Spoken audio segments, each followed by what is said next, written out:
Oi, pessoal. Vamos lá, atualizando as notícias.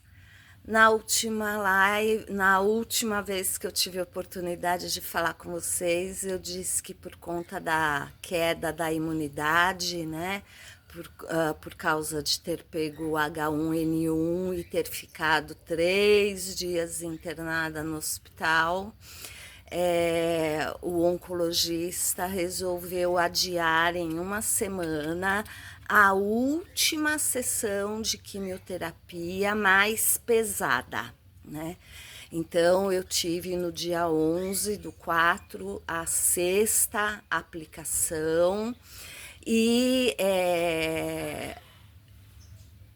o que aconteceu na sequência só veio a corroborar aquilo que eu já imaginava, né? O organismo, em função da fragilidade que tá, porque mata, né? A quimioterapia mata coisa boa, mata coisa ruim, né? Ao mesmo tempo.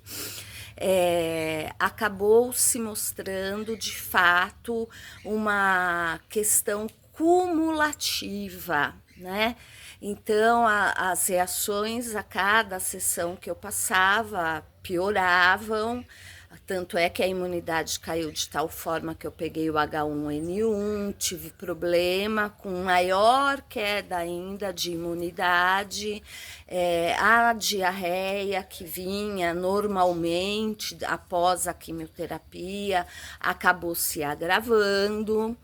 E agora, no feriado, né, da Semana Santa, as reações vieram com uma severidade bastante grande. Eu passei muito mal em casa, mas estava com meu marido, né? Não estava sozinha.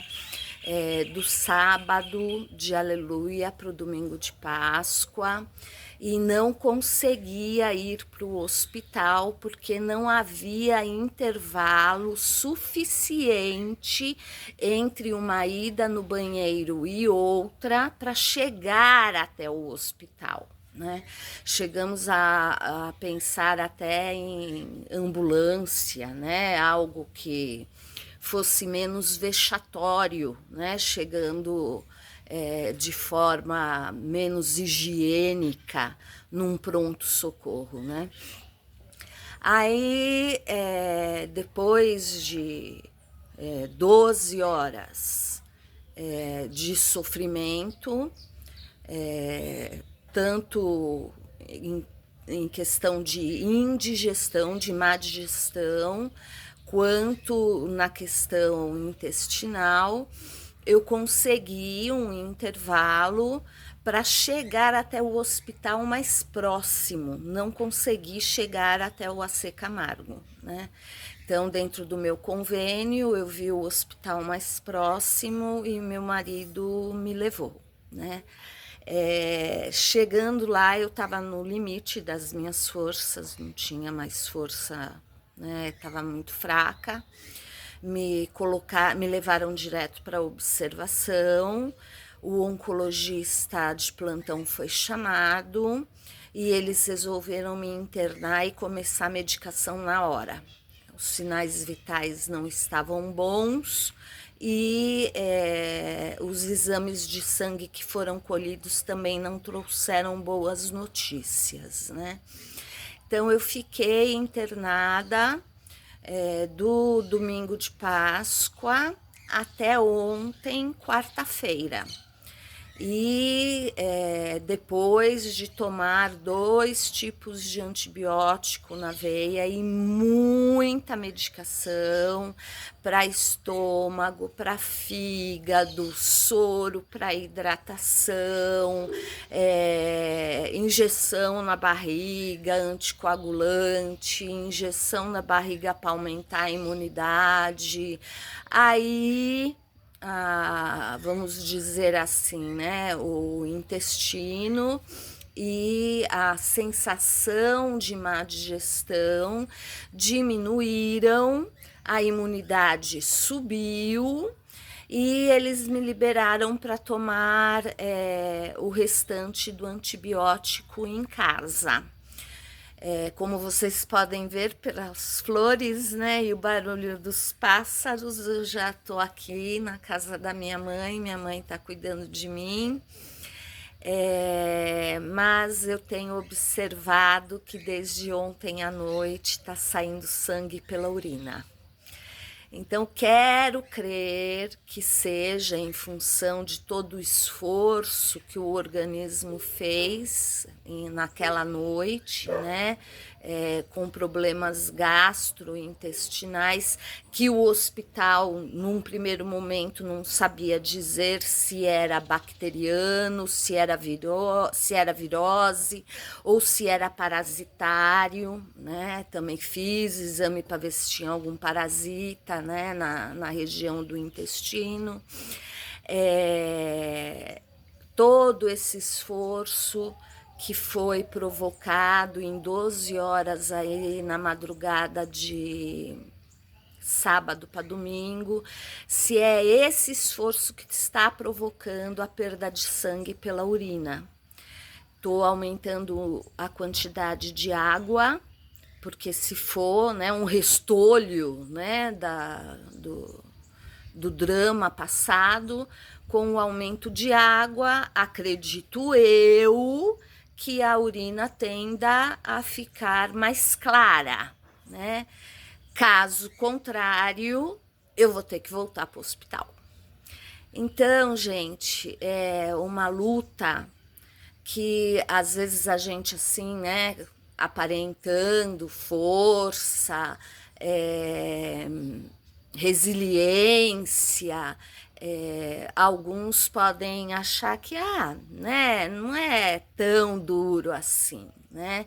E a intenção de gravar esse vídeo, além de informar a todos que querem acompanhar, né, o caso, é mostrar que a luta é difícil. É difícil, é dolorosa, é sofrida. Mesmo que você esteja dentro de um hospital, rodeado de gente, a única esperança que você consegue manter é que você está sendo vigiado, né? Você está sendo olhado, cuidado. E mesmo assim eu não posso esquecer que eu sofri 3 erros médicos graves já na minha vida, né? Então, sempre com um pé atrás, né? E por mais, como eu estava falando, que você esteja rodeado de pessoas que estão cuidando de você, que te querem bem, que te amam, recebi bastante visitas, agradeço a todo mundo que foi me ver no hospital.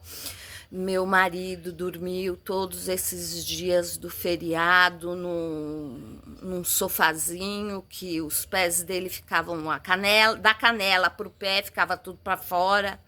Né? Então é um sacrifício também de quem está do teu lado, mesmo com todo esse carinho, atenção, quem passa pelo sofrimento é o paciente, né? Por mais que estejam ali segurando tua mão, é você que está sentindo tudo que está vindo de consequência da doença e do tratamento.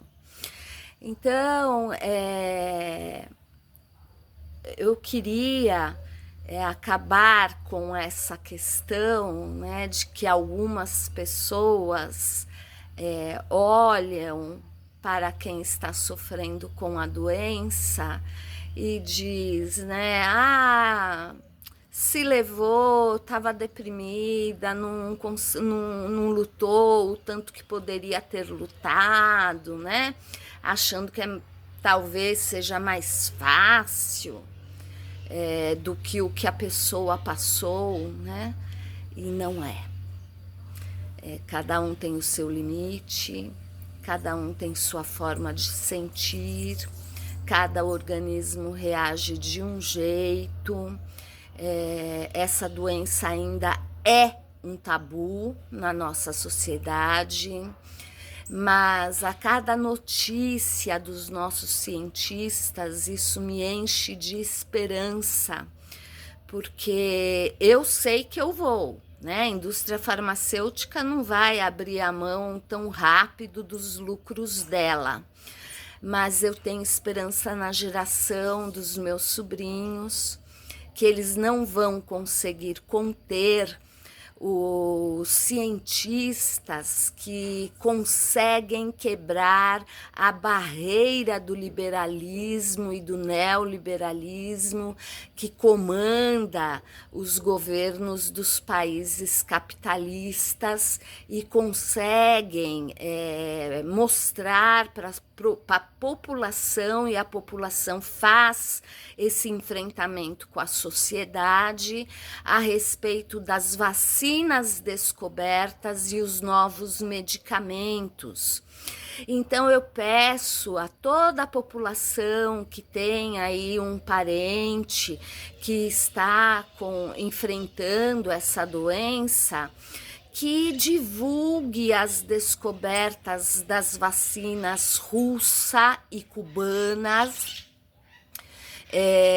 O nosso cientista brasileiro da USP, que tinha descoberto aí um remédio que custaria muito barato e acabaria com a quimioterapia e o sofrimento da quimioterapia, né? Porque mesmo que ele não tenha chegado a uma resposta final, ele foi e é a nossa porta de entrada para acabar com o lucro a qualquer preço, o lucro em cima da morte e sofrimento de tanta gente que sofre por ter adquirido ou desenvolvido essa doença em função dessa correria, desse estresse capitalista, da má alimentação, do trabalho, né? Às vezes em escala 6x1, que não te permite ter uma qualidade de vida melhor. A falta de alimentos saudáveis, porque o agronegócio prefere plantar para se retroalimentar, principalmente na questão da pecuária, ao invés de fornecer produto saudável e barato para a população, né, do seu próprio país,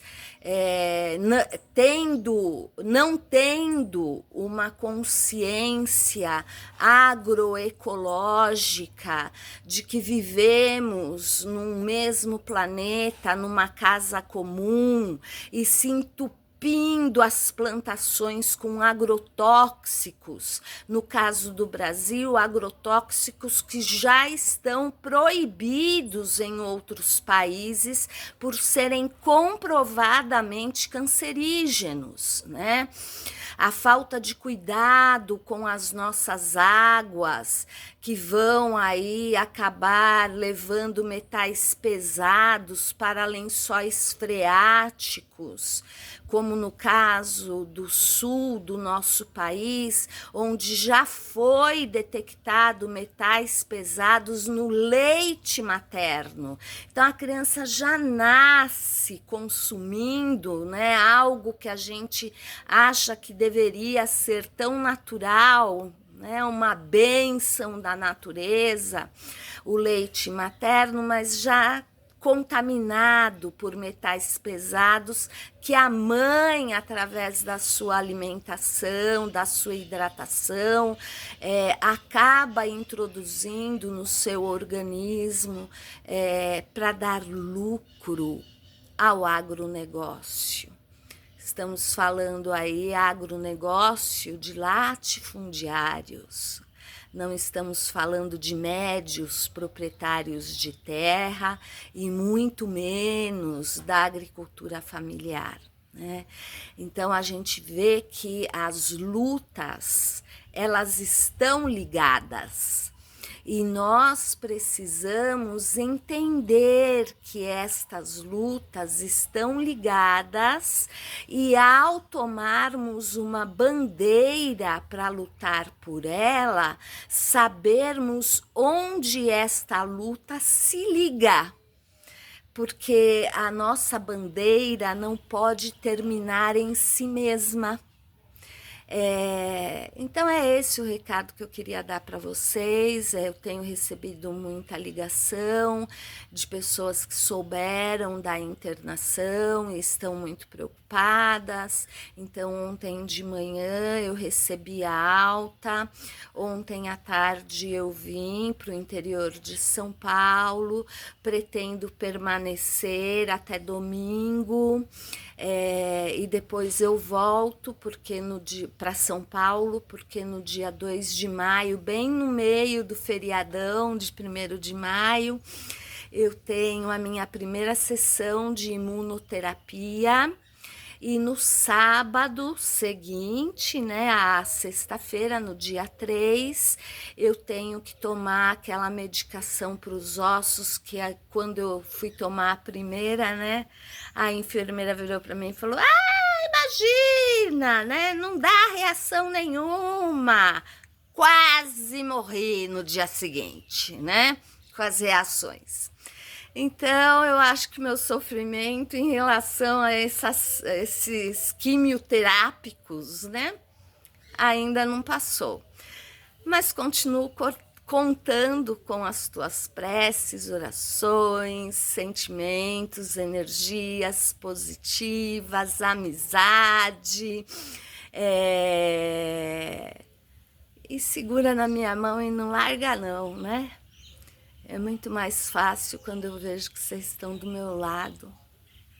Embora vocês não estejam sofrendo na carne o que eu estou sofrendo, parece que alivia o sofrimento quando eu vejo o carinho e o amor de vocês. Todos que assistem os vídeos me deixam mensagens maravilhosas. Mas eu quero destacar 2 pessoas neste vídeo. Eu quero destacar a Solange, a Sol Bela Fera, que acho que no último vídeo, ou na minha última postagem que eu pude falar a respeito da doença, me escreveu um textão, mas que me fez chorar até dizer chega. E a Verônica Fonseca, a nossa escritora da comunidade, que está sempre segurando minha mão, mesmo sem ter me visto também uma vez na vida sequer pessoalmente. E que também me manda palavras que de verdade me tocam muito.